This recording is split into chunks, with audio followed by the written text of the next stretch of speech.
Delitto Isabella Noventa, 2 sacchi con tracce di calce sono stati trovati dalla polizia nel casolare alla ricerca del corpo della segretaria uccisa nei giorni del sopralluogo nel Padovano. Una maestra di Treviso per 20 anni è stata precaria con una paga base e contratti a termine, ha fatto ricorso al Ministero dell'Istruzione e ha vinto venendo risarcita. Cena benefica a Monastir per raccogliere fondi a favore degli orfani della Serra Leone dopo la tragica alluvione che ha provocato una strage. A servire i tavoli come camerieri c'erano medici e alpini.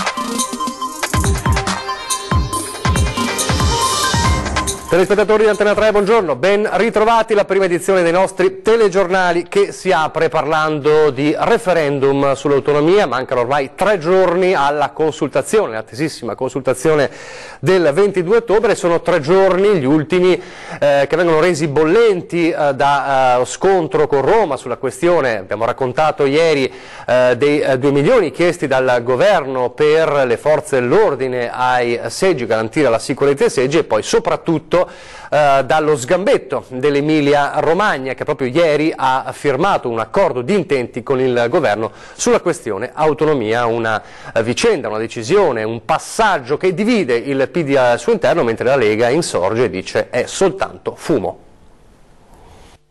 A 3 giorni dal voto continuano ad aprirsi nuovi fronti, tanto che in mattinata il presidente del Veneto Luca Zaia decide di annullare la sua presenza all'inaugurazione dell'atteso Terraglio Est nel Trevigiano per incombenze legate al referendum sull'autonomia.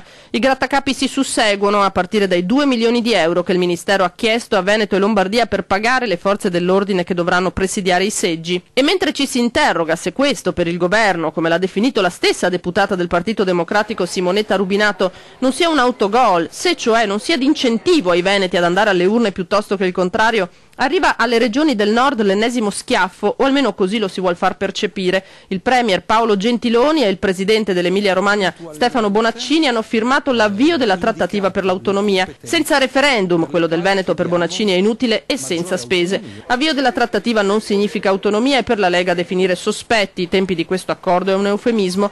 I comunisti sono corsi ai ripari, è il commento senza filtri del Carroccio. E poi una farsa, l'accordo emiliano è vuoto di contenuti, ma se l'autonomia gliela danno meglio per tutti, e intanto anche Piemonte, Liguria, Toscana e Puglia sono pronte a intraprendere le procedure proprio per l'autonomia. Il dato più importante sia dimostrare che siamo una comunità che quando è chiamata a una responsabilità, cioè di dare un'indicazione, la dà questa indicazione. Altrimenti è inutile che rivendichiamo sempre di essere protagonisti del nostro futuro il giorno che ti arriva un referendum, che è la prima volta nella storia della Repubblica Italiana che viene autorizzato da una sentenza della Corte Costituzionale. Ce ne stiamo a casa a mangiare le castagne e bere il vino nuovo, no?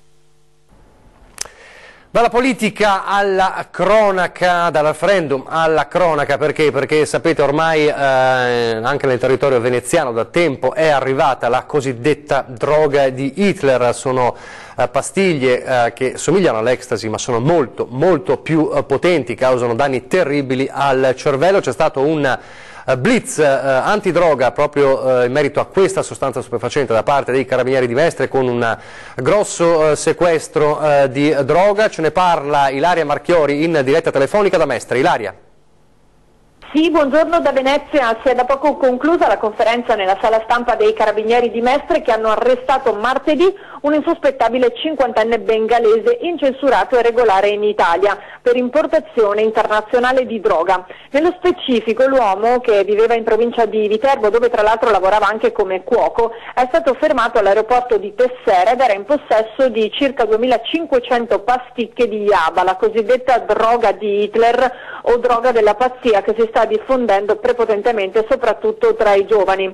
Si tratta di una metanfetamina di ultima generazione che, secondo quanto ci hanno appena riferito le forze dell'ordine, rende le persone che la assumono particolarmente aggressive e tra l'altro provocando anche depressione e istinti suicidi. Le indagini sono partite da un arresto con sequestro che è stato effettuato lo scorso agosto, quando un altro bengalese è stato fermato con 500 pastiglie della stessa sostanza, e poi ovviamente gli investigatori si sono concentrati sui canali di approvvigionamento della droga, con verifiche su alcuni connazionali che entravano e uscivano dall'Italia con un'insolita frequenza. Addirittura parliamo di viaggi che avvenivano ogni mese, mese e mezzo. Così sono arrivati ad arrestare il 50enne bengalese. imprese. Maggiori dettagli ve li forniremo nelle prossime edizioni dei nostri telegiornali serali.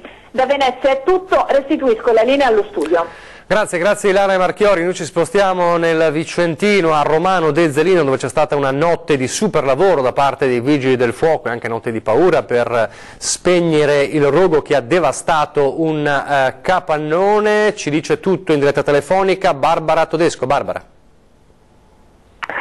Sì, un incendio di vaste proporzioni ha distrutto questa notte un'azienda di macchinari da giardinaggio. Si tratta dell'azienda Fulvio Piotto di via Don Pescaro, siamo a Fellette, quindi in comune di Romano del Zelino. Attorno alle 21 di ieri è partito proprio questo incendio che ha devastato completamente un magazzino di oltre 800 metri quadri che conteneva moltissimi proprio macchinari da giardinaggio, anche questi andati completamente distrutti.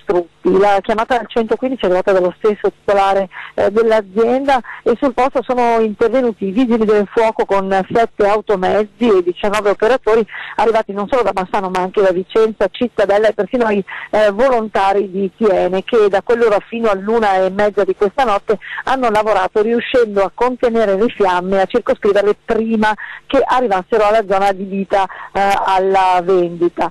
Notevoli però, come si può immaginare, sono stati i danni, che sono ancora da quantificare, come ancora da stabilire sono le cause che avrebbero provocato proprio questo incendio, sulle quali ora stanno indagando anche il commissariato di Bassano e i carabinieri di Romano del Zelino giunti ieri sul posto.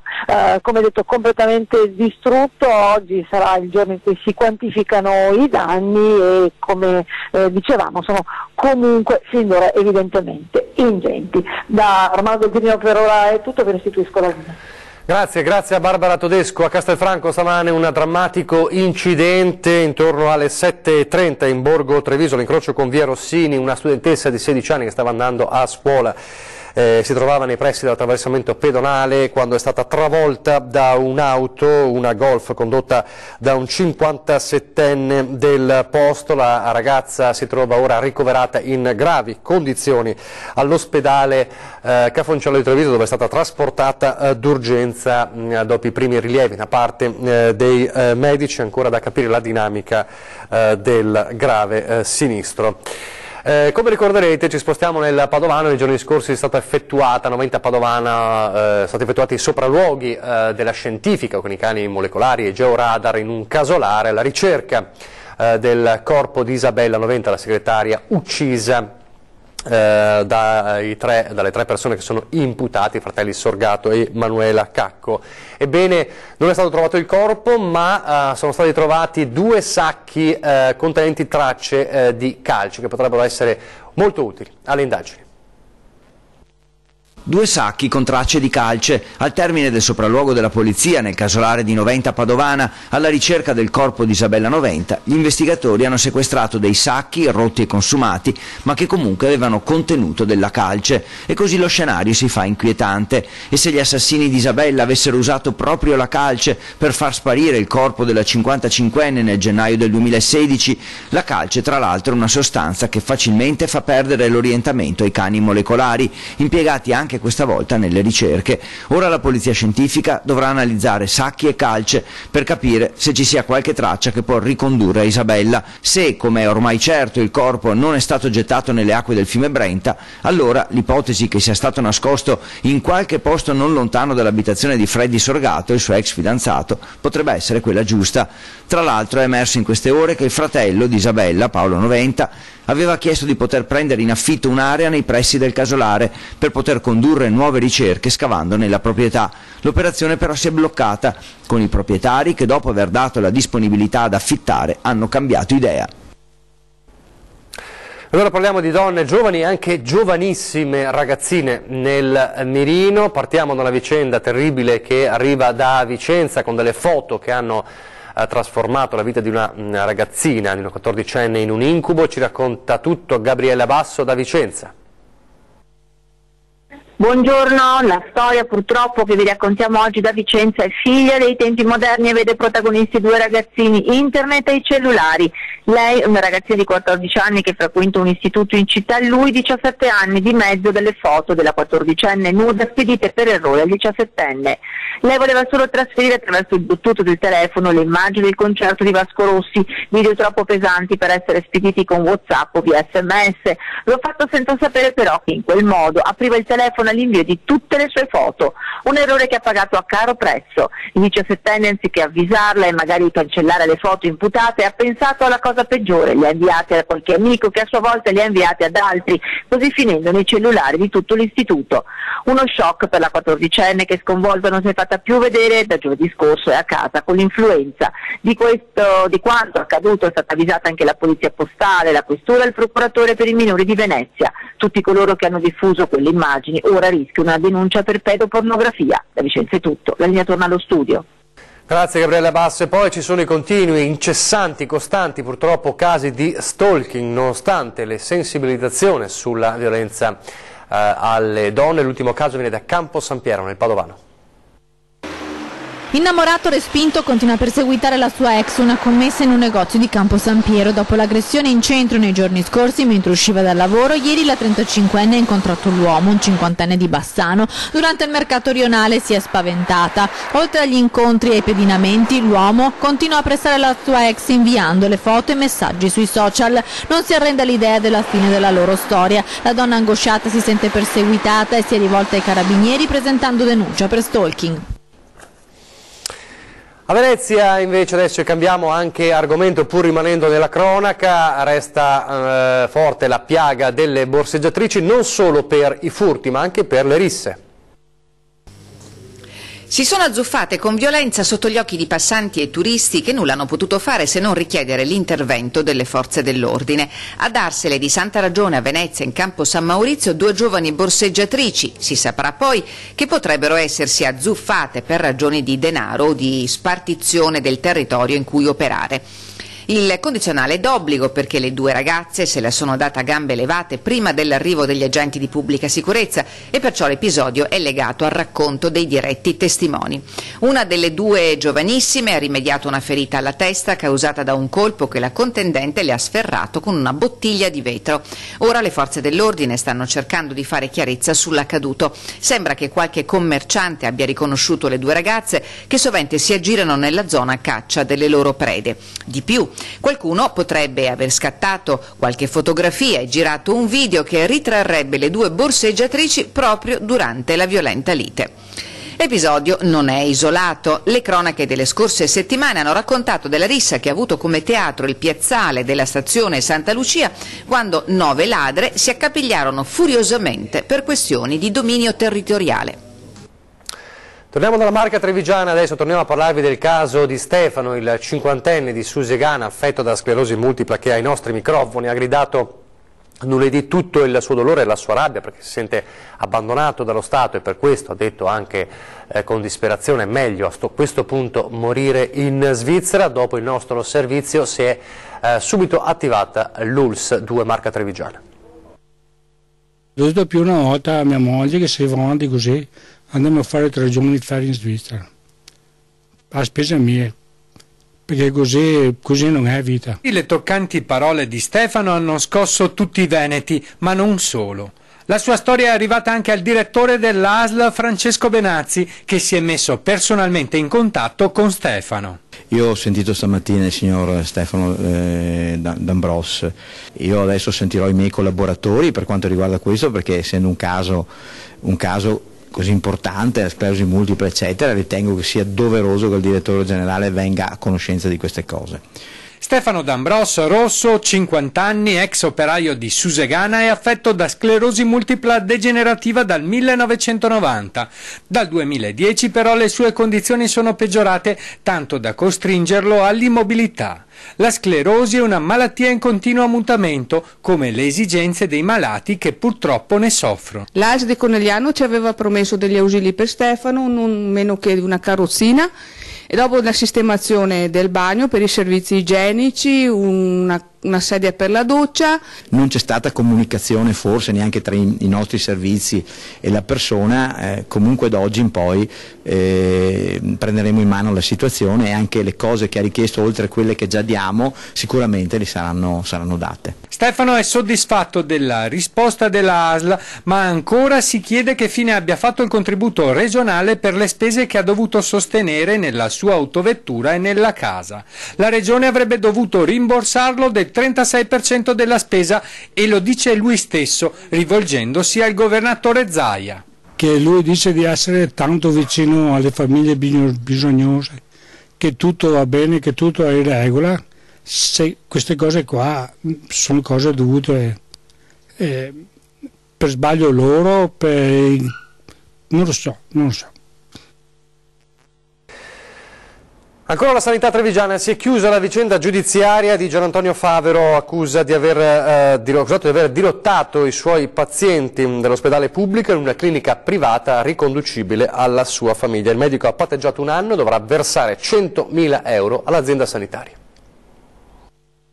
L'accusa era chiara, abuso d'ufficio. L'ex direttore della clinica odontoiatrica dell'azienda ospedaliera di Padova, Gian Antonio Favero, con ambulatori privati a Oderzo e Conegliano, ha patteggiato un anno con doppi benefici in appello. Non solo, ma dovrà versare subito 100.000 euro all'USL, che fra l'altro sta decidendo se aprire anche una causa sul fronte civile per chiedere un risarcimento. I fatti, secondo l'accusa, sono semplici. Il medico avrebbe indirizzato i pazienti dell'ospedale nelle cliniche private della famiglia Favero. Un iter giudiziario piuttosto complicato. Prima il professore venne condannato, poi assolto in appello fino alla Cassazione con il patteggiamento. Il medico si è sempre detto tranquillo e con la coscienza a posto, aveva infatti chiesto alla clinica universitaria di dotarsi di attrezzature particolari che lì non c'erano, per questo aveva dovuto rivolgersi alle cliniche private. Restiamo nella Marca, una maestra di Treviso che è precaria da 20 anni, è stata precaria con una paga base e contratti a termine, ha fatto ricorso al Ministero dell'Istruzione e ha vinto la causa ottenendo un risarcimento. Per 20 anni ha girato in lungo e in largo le scuole elementari della provincia, contratti a termine, paga base pari a livello più basso e nessun scatto di anzianità. Così la maestra trevigiana, che è passata di ruolo nel 2004, ha fatto ricorso contro il Ministero dell'Istruzione. Si tratta del primo caso nella Marca ed il giudice del lavoro ha dato ragione alla donna, una cinquantenne, che ora riceverà 30.000 euro dallo Stato. L'esito del ricorso è un precedente per molti altri insegnanti che hanno lavorato per tantissimi anni da precari. Il sindacato, fra l'altro, sta già seguendo oltre una cinquantina di casi simili che sono in attesa di giudizio. Una vittoria, quella della maestra, su tutti i fronti, che potrebbe far decidere altri precari ad avviare nuove cause. Restiamo in tema di lavoro, si è parlato in questi giorni delle accuse lanciate dal mondo degli studenti all'alternanza scuola-lavoro, c'è stato anche il caso di un giovane di Castelfranco che ha denunciato aver fatto ben altro durante il suo stage che non quello che era stato promesso. Insomma, si parla di alternanza scuola-lavoro e per molti degli studenti è uno sfruttamento e non la formazione. Si è parlato di questo problema, si è parlato di questo dibattito durante un accordo importante di Confartigianato, che è un accordo importante con l'Istituto Professionale Turazza, che porterà 200 nuovi posti nel settore metalmeccanico. Dico ai giovani: siate imprenditori del vostro futuro, e quindi anche sporcarsi le mani aiuta poi nel futuro a capire la qualità della vita. Chiaro il riferimento alle lamentele di un giovane al primo stage aziendale. Del resto tornare ad alternare la pratica alla teoria sembra la strada vincente per dare un futuro lavorativo alle giovani generazioni, quantomeno quelle che frequentano le scuole professionali. E proprio su questa strada si inserisce la firma dell'accordo tra Confartigianato e lo storico Istituto Trevigiano Turazza per portare l'alternanza scuola-lavoro anche tra gli artigiani, che stando alle classifiche non utilizzano molto questo strumento rispetto al resto delle imprese di Marca. Essendo Treviso un'impresa fortemente, diciamo così, basata sul manifatturiero, fino all'anno scorso il manifatturiero aveva qualche difficoltà dal punto di vista occupazionale. Crisi passata, almeno secondo gli artigiani, che oggi si sono detti pronti ad assorbire 200 giovani nel settore meccanico ed elettronico, meglio se dopo averli già visti all'opera con gli stage, che poi sono quelli avviati dall'Associazione degli Artigiani da gennaio e che in gran parte si sono trasformati in contratti di apprendistato. Noi vediamo che il settore meccanico è quello che assorbe in un arco di tempo brevissimo tutti i nostri ragazzi qualificati, ma anche il settore termoidraulico. Deve cambiare dunque anche la mentalità delle famiglie poco propense ad indirizzare i propri figli verso un futuro artigiano. Adesso che c'è un po' di ripresa, il problema è anche avere personale, perché poi non si può lamentare che arrivano quelli diversi a coprire i nostri posti di lavoro. Adesso una breve pausa pubblicitaria.